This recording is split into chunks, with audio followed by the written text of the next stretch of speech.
Welcome back sa Pangkabuhayan TV.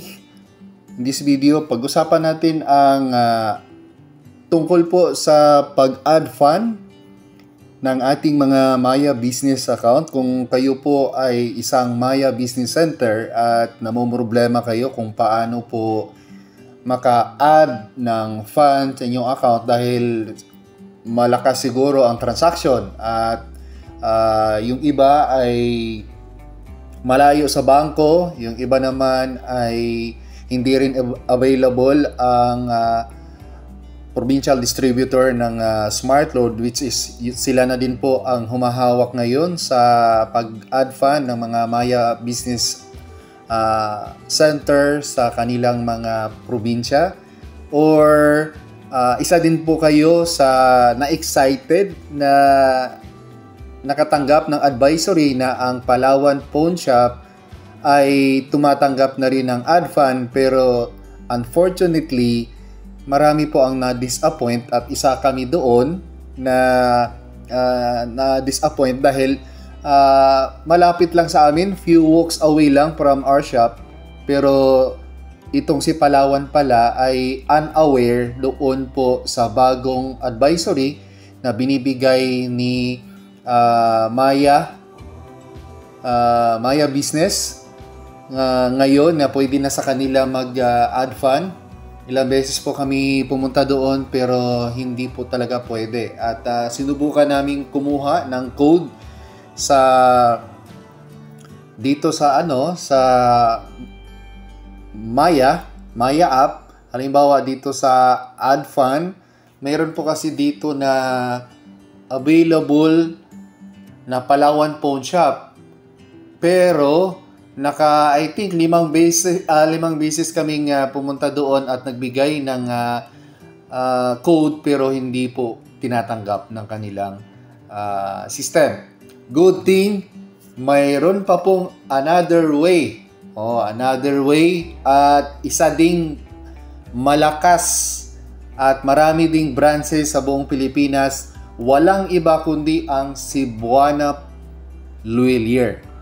Ang Cebuana Luilier ay tumatanggap po ng add fund maximum of 50,000 per transaction. Unlike po kay Palawan na 20,000 lang, na which is siguro kung malakihan yung transaction ninyo sa inyong mga customer, so pabalik-balik kayo. Pero dito kay Cebuana, 50,000 po per transaction. Ang gawin nyo lang, punta kayo sa add fund. Of course, sa wallet section po yan. Oo, sa wallet section ninyo ng inyong Maya Business app. Balik tayo balik tayo dito. Ito yung dashboard ninyo. Ito yung dashboard. Sa baba, mayroong home, transaction, wallet, at more. Dito ka sa wallet papasok kung gusto mong mag-add fund. Makikita mo po dyan, add fund, deposit to bank, link card, and scan to pay. Pero ang topic natin or itong video na to ay tungkol po sa add fund. So, pindutin nyo po yung add fund. Hanapin nyo po dito yung mga gusto nyo pong parang nagbibigay ng serbisyo para sa ating mga Maya Business Business Center. Pero sa ngayon, ang free po ay Cebuana at Palawan. Yung iba, mayroon pong charges. Pero dito sa amin kasi walang pinakamalapit na bangko, walang BPI, walang Metrobank, walang Union Bank. Kaya magtiyatsaga tayo sa Palawan sana at saka sa Cebuana. Kaso confirm na po na si Palawan ay hindi tumatanggap. Mayroon ditong pay and go sa NCCC department store, kaso lang po ay minsan busy at palagi din pong may customer, then wala din RCBC. So ang pwede lang namin, dahil sa tapat lang din ng kanto ang Cebuana Luilier dito sa lugar namin, kaya mas prepare ako doon. So ang gagawin nyo po, pindutin niyo po yung Cebuana kasi yun yung pinaka-recent na na transaction ko kanina dahil nagpa-add fund po ako, kaya Yun po ang lumalabas. Pero hanapin nyo lang po doon sa option yung Cebuana. Then, nakalagay dito from 3,000 to 50,000. So, hindi po pwede mag-add fund na below 3,000. Kailangan po 3,000 hanggang 50,000. So, 50,000, yan po, i-next mo po yan. Ayan, magbibigay na po yan ng code. Itong add money code, ito yung ibibigay kay Cebuana. Then, yung pera. Wala pong babayarang charge. Wala pong extra charge. Then, ang ano lang dito, kailangan ng mabilisan dahil mayroon po siyang expiration yung code. Pag lumagpas po kayo sa sinabi dito na time, dahil ang nakalagay dito ay 4:06, ngayon po ay 3:34 p.m. dito po sa computer ko.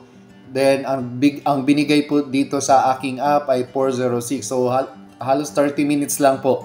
30 minutes lang ang binibigay na pag-process. Kailangan po malapit sa inyong shop ang Cebuana Luilier, and then hindi po pwede na pumila kayo ng mahaba. Kailangan din po transact agad ng tiller ni Cebuana kasi pag lumagpas kailangan na naman po ng another code. Or else pumunta muna kayo sa Cebuana habang nandoon ka. Pwede mo kung malapit na ang iyong turn kasi may pila din po yan. Sa amin kasi, shout out sa Cebuana dito sa namin, sa branch na malapit sa amin, parang VIP kami kasi malakihan kasi yung transaction namin pagdating dito sa add fund. Kaya pinaprioritize kami. Ang ginawa din namin, iiwan lang namin doon yung kasi kakilala namin yung manager. Kaya mauna kami sa pila. Yung Cebuana din kasi dito sa amin, pag mayroon silang mga computer services, sa amin din sila lumalapit. Kaya medyo medyo magkakakilala na. So kailangan hindi po mag-expire. And then another thing, kung halimbawa 100,000 ang ipa-add fund ninyo, hindi po pwede na isang anong tawag dito? Isang bagsakan lang na halimbawa ngayon kumuha ka ng 50. Then pagka naglabas na ng add money code, i-done mo siya tapos uulit ka for another code. Hindi po ganyan. Kailangan munang ma-process yung unang code bago sundan. Kasi pag pinagsabay mo sila, segundo lang ang pagitan. Pagdating po niyan doon sa Cebuana Luilier, yung una lang ang ma-process niya. Yung pangalawa, hindi. So, kailangan hanggat maaari, nandoon ka na para makapag-retrieve or makakuha ka ng add fund code or add money code. Otherwise, kung gaya sa amin, nag-uutos lang kasi ako sa mga tauhan ko. So, ipahatid namin yung yung unang transaction, and then minomonitor ko sa aking app. Pagkatapos, saka ko susundan, and then magbigay na naman ako doon sa tauhan ko, then ihatid niya doon sa branch. Ganyan po. So, isa itong parang napakagandang add fund method ni Maya Business ngayon, ang Cebuana, dahil talagang sobrang bilis ang transaction. Nasubukan ko din sa aming provincial distributor ng SmartLoad. Medyo mabagal sa kanila. Maraming proseso. Nahihirapan ako kaya umalis po ako doon sa kanila. Dito na po ako sa Cebuana. Kaya mag-Cebuana na rin kayo kung problema nyo po ang pag-add fund ng inyong Maya Business account. Maraming salamat po. Shoutout sa ating mga viewers. Please subscribe po sa Pangkabuhayan TV para sa mga update kung kayo po ay mayroong mga maliliit na negosyo gaya na lang sa amin, lalo na Maya Business, GCash, bank transfer, SmartLoad, sub-dealership, at marami pang iba. So, dito nyo lang po yan malalaman sa Pangkabuhayan TV. Hanggang sa muli po, paalam.